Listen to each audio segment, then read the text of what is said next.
గత కొన్ని రోజుల నుంచి బస్సు టికెట్లు పెరగడంతో ఆర్టీసీలో ప్రయాణించే వారికైతే చాలా ఇబ్బందిగా మారిందని చెప్పుకోవచ్చు. అసలు ఎట్లా ఉందంటే పరిస్థితి చాలా మంది అయితే అటు మిడిల్ క్లాస్ ఇంకా లోవర్ మిడిల్ క్లాస్ వాళ్ళు కూడా ప్రయాణించే పరిస్థితి ఆర్టీసీ బస్సుల్లో. ఒక్కసారి వారి మాటల్లోనే తెలుసుకుందాం అసలు ఎలా ఉంది పరిస్థితి ఏంటి అని. నా పేరు శ్రీరామ్ చంద్రమూర్తి. పెంచాయి కదా, అసలు ఎలా అనిపిస్తుంది, అసలు పరిస్థితి ఎలా ఉంది? ఎటు చూసినా కూడా టికెట్స్ పెంచారు అని చెప్పేసి అంటున్నారు కదా, సాధారణ ప్రజలు కూడా. సాధారణ ప్రజల కంటే కష్టమే ఉంటుంది, ఎందుకంటే ఉన్న అన్ని రేట్లు పెరగడంతో బస్సు టికెట్లు కూడా ఇది కూడా పెంచితే ఏం ప్రయోజనం ఏమి ఉండదు. ఇక తగ్గిస్తేనే మంచిది. మరి వాళ్ళు యాజిటేషన్ ఎవరు చేయడం లేదు. ఇప్పుడు యాజిటేషన్ చేస్తేనే కానీ తగ్గవేమో. మరి జనాల్లోనే వాళ్ళ ఇది రావాలి, యాజిటేషన్ చేయడానికి ఒక ఇది వస్తే అప్పుడు గవర్నమెంట్కి తగ్గిస్తారు. అంటే మీరు ఎక్కడి నుంచి ఎక్కడి దాకా ప్రయాణిస్తున్నారు? నేను మేదిపట్టు నుంచి వనస్థలిపురంకి వెళ్తున్నాను. ఓకే, అంటే టికెట్ ధర ఎంత ఉందండి ఇప్పుడు? అదే నా పాస్ తీసుకున్నాను, డే పాస్ తీసుకున్నాను. డే పాస్లో పెంచలేదు, అది ఒకటి కొంచెం మంచి పని చేశారు ఆర్టీసీ వాళ్ళు. కానీ రెగ్యులర్ వాళ్ళకి చేస్తారు. మరి రెగ్యులర్ వాళ్ళు ఇబ్బంది పడతారు. ఓన్లీ లేడీస్కి ఇస్తున్నారు కానీ జెంట్స్ కన్నా ఎవరైనా అన్ఎంప్లాయీస్ ఉన్నా లేకపోతే జాబ్ లేని వాళ్ళు ఇబ్బంది పడతారు కదా, అది వల్ల ఇబ్బంది అవుతుంది. అందుకని కొంచెము ఇది కుదిరితే మాత్రము ఇంకో కొన్ని రోజులు తగ్గిస్తేనే బాగుంటుంది అనుకుంటున్నాము. Public talk is to giving the free pass to ladies. This is to giving the problem to serve all people. So minimum charges are given that to the people also. They will use the correct process, correct procedure. Is be in 10 rupees or something. They have the work, then only they will be use the unnecessary. It is using the waste. This is also causing the problem to RTC people. So it is my advice. బాబాయ్ చెప్పండి, ticket rates ఎలా ఉన్నాయి? అసలు ధరలు బాగా పెంచారని చెప్తున్నారు కదా. చాలా పెంచారు కదా. ఓకే, బస్ పాస్ కూడా ఎక్కువ చేశారు.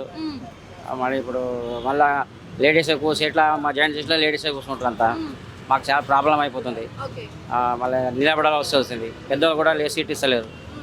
ఇంతవరకు అంటే ఇప్పుడు మీరు ఎక్కడి నుంచి ఎక్కడికి వెళ్తున్నారు ప్రస్తుతం? నేను బోరమండ నుంచి నేను హైదరాబాద్కి వెళ్తున్నాను. అంటే ఇప్పుడు టికెట్ ధర ఎంత ఉంది ఈ రోజు? నా పాస్ ఉంది మేడం, అది 1630 రూపాయలు పాస్. అంటే పాస్లకు కూడా పెంచారు అని చెప్పేసాను. పాస్లో కూడా 300 పెంచారు మేడం.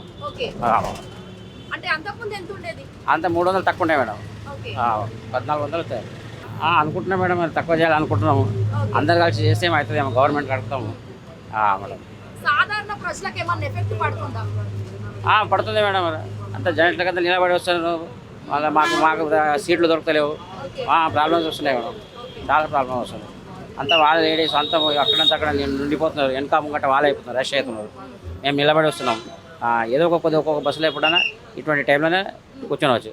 సో బాబాయ్ చెప్పండి, టికెట్ ధరలు కొద్ది రోజుల నుంచి అయితే పెంచడం అయితే జరిగింది. సో పబ్లిక్ రెస్పాన్స్ ఎలా ఉంది అసలు? టికెట్ తీసుకుంటున్నారా? ఎవరికి ఇబ్బంది పడుతున్నారు, తర్వాత మాత్రం మళ్ళీ చెప్పగానే అర్థం చేసుకొని తీసుకుంటున్నారు.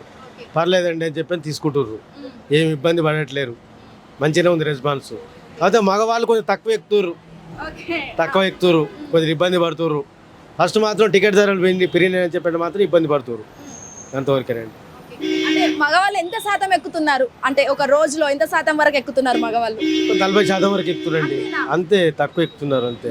డబ్బులు రావట్లేవు, అట్లా వాస్తవం అది. అంటే ఇప్పుడు మరి అకార్డింగ్ టు మీరు చెప్పండి, ఒక సాధారణ ఒక కామన్ పీపుల్ లాగా టికెట్ ధరలు పెంచాలా లేకపోతే అలానే ఉండాలా? పెంచాలండి. ఇప్పుడు ఎవరికైనా కూడా డబ్బులు శాలరీ చేస్తుండు సగటున తప్పదు. అది మామూలుగా తప్పదు, పెంచాలి. పెంచడం వలన పెద్ద భారం అయితే ఏం కాదు, అది నేను అనుకుంటున్నాను. ఏం కాదు, పబ్లిక్ కూడా ఏమి ఇబ్బంది పడతలేరు. దాదాపు చెప్పగానే అర్థం చేసుకుని టికెట్ తీసేసుకుంటారు. అంటే మిమ్మల్ని ఏమన్నా అంటున్నారా? ఏమంటారు? ఎవరు ఏమంటలేరు. అర్థం చేసుకుంటారు. మేము చెప్తున్నాం మా బాధ్యతగా, టికెట్ 2 నుంచి 5 రూపాయలు పెరిగినాయండి ఇట్లా అని చెప్పారంటే పర్లేదండి, మీరు మాత్రం ఏం చేయగలుగుతారు, పరిస్థితి కూడా అట్లా ఉంది కదా అని చెప్పి తీసేసుకుంటారు. బద్రీగౌడ్ నా పేరు. మేము ఉండేది Rock Town Colony, LB Nagar. తగ్గిస్తేనే బెటరు, అంతే. మేము దిల్సుఖ్నగర్ వరకు వెళ్తున్నామండి.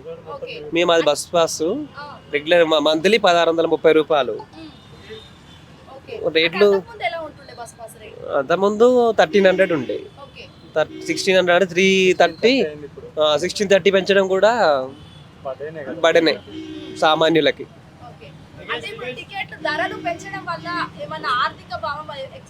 ఆర్థిక భారం పడుతుంది కదండి, కన్ఫర్మ్ గా. పెంచడం కరెక్ట్ కాదని చెప్తున్నాం మేము. పెంచడం కరెక్ట్ కాదండి అంటున్నాం. సామాన్యులకు భారమే కదా, పెంచడం కరెక్ట్ కాదు. ఎందుకంటే మామూలుగా లేడీస్కి ఫ్రీ సర్వీస్ ఉంది కదండి, ఆ బటన్ మొత్తం గవర్నమెంట్ మీద పడుతుందని అంతే. టాక్ అదే కదా, ఇప్పుడు ప్రతి బస్సులో అదే అనుకుంటారు కదా. ఇప్పుడు యాక్చువల్గా అయితే ఇప్పుడు ప్రతి వాళ్ళ మీద ఎందుకు బర్డెన్ పడుతున్నా అంటే ఈ రేవంత్ రెడ్డి గారు సీఎం గారు లేడీస్కి ఫ్రీ పెట్టాడు అనమాట. సో దానివల్ల ఏంటంటే ఇప్పుడు ఆర్టీసీ డిపార్ట్మెంట్ చాలా లాస్లలో ఉంది. ఆ బర్డెన్ కూడా ఇప్పుడు ఎట్లా అంటే మాకు ఛార్జీలు పెంచారు. ఇంతకుముందు రేట్లు చాలా తక్కువ ఉండే. బస్ పాస్ కూడా మొన్న లాస్ట్ 2 months బ్యాక్ కూడా 1300 1200 అట్లా ఉండే. ఇప్పుడు 1630 అయింది. ఇప్పుడు ఈ లాస్ అంతా మేమే కదా బేర్ చేసేది. బట్ వాళ్ళు చాలామంది ఫ్రీగానే తిరుగుతారు, వాళ్ళ వల్ల మాకు బర్డెన్ పెరిగింది. ఏమో మరి చెప్పడం అయితే ఏం చెప్తారంటే నెక్స్ట్ మంత్ నుంచి ఈ ఎలక్షన్స్ అయిపోయిన తర్వాత కూడా లేడీస్కి ఒక 50% ఛార్జీ ఉంటుందంట. బట్ అది కన్ఫర్మేషన్ కాదు తెలియదు కానీ బట్ టాక్ అయితే వస్తుంది. వాళ్ళకు ఇప్పుడున్న ఫ్రీ కాకుండా ఒక 50% అన్నా, ఇప్పుడు డీలాక్స్ అయినా సూపర్ ఎక్స్ప్రెస్ అయినా కూడా ఒక 50% తీసుకోవాలి, ఛార్జ్ చేయాలని చెప్పేసి కోణంలోనైతే మాట్లాడుతున్నారు. ఇలా ఫ్రీ సర్వీస్ ఇచ్చి ఛార్జీలు పెంచడం అనేది కరెక్ట్ కాదు గవర్నమెంట్. ఇదొకటి అదేనే కదండి, ఈ రోజుకు కొన్ని కోట్లల్లో ఆల్మోస్ట్ 25 నుంచి 30 లక్షల మంది ప్రయాణం చేస్తారు లేడీస్. అంటే కొన్ని కోట్ల వరకు లాసే ఉంది ఇప్పుడు గవర్నమెంట్ ఆర్టీసీ. సో అందుకే ఆ లాస్ని బేర్ చేయడానికి కొంచెం రికవర్ చేయడానికి ఇట్లా పెంచడము. ఇప్పుడు ఆల్రెడీ కొన్ని బస్సులు వేసారు కదా ఛార్జెస్, కొన్నిటికి మహాలక్ష్మి పథకం వర్తించాలని చెప్పేసి కొన్ని డైరెక్ట్ అమౌంట్ ఛార్జ్ చేసి కూడా పెడతారు. దానివల్ల అట్లా ఏమన్నా రికవర్ చేసుకోవచ్చు అన్నట్టుగా. సో మొత్తాన్ని మాత్రం అయితే లాసేనండి. ఒకవేళ అంతగా చేయాలనుకుంటే ఛార్జెస్ కొంచెం తగ్గించినా భలేగా ఉండేది, కానీ ఇట్లా అసలే ఫ్రీ కావడం వల్ల ఇటు జెంట్స్ మీద కూడా బర్డెన్ పడుతుంది, ఆర్టీసీ డిపార్ట్మెంట్ వాళ్ళకి ఇంకా లాస్. అది ఆల్మోస్ట్ ఒక 100 కోట్ల లాస్ వస్తుంది అట్లా. సో వీలైనంత తొందరగా ఎంతవరకు తగ్గిస్తే అంత మంచిది అనమాట లేడీస్కి కూడా. థ్యాంక్ యూ అండి, thank you so much. Hit TV app, ఇందులో short news, live news, entertainment shows, movies, digital magazines తో పాటు మీ జిల్లా వార్తలను కూడా ఫ్రీగా చూడొచ్చు. ఇంకెందుకు ఆలస్యం, వెంటనే హిట్ టీవీ యాప్ ని డౌన్లోడ్ చేసుకుని ఫ్రీగా ఎంటర్టైన్మెంట్ పొందండి. Hit TV app. Hit TV app. Please download hit TV app. Hit TV app ని ఫ్రీగా డౌన్లోడ్ చేసుకుని ఎంజాయ్ చేయండి. మీకు నచ్చిన ఎంటర్టైన్మెంట్ కోసం హిట్ టీవీ యాప్ ని ఫ్రీగా డౌన్లోడ్ చేసుకుని ఎంజాయ్ చేయండి. హిట్ టీవీ యాప్ ని డౌన్లోడ్ చేసుకుని ఆస్వాదించండి, ఆశీర్వదించండి. ఇంతమంది సెలబ్రిటీలు హిట్ టీవీ యాప్ ని డౌన్లోడ్ చేసుకోండి అని చెప్తున్నారంటే ఎంత మంచి యాప్ ఆలోచించండి. అమెరికా అమెరికా అమెరికా అమెరికాలో చదవాలనుకునే వాళ్ళకి విశ్వసనీయమైన పేరు మన శౌర్య కన్సల్టెన్సీ. UK లో 1 year masters, UK లో 1 year masters, 2 years work permit up to 5 years visa. Contact Saurya Consultancy. Contact 89851 89851.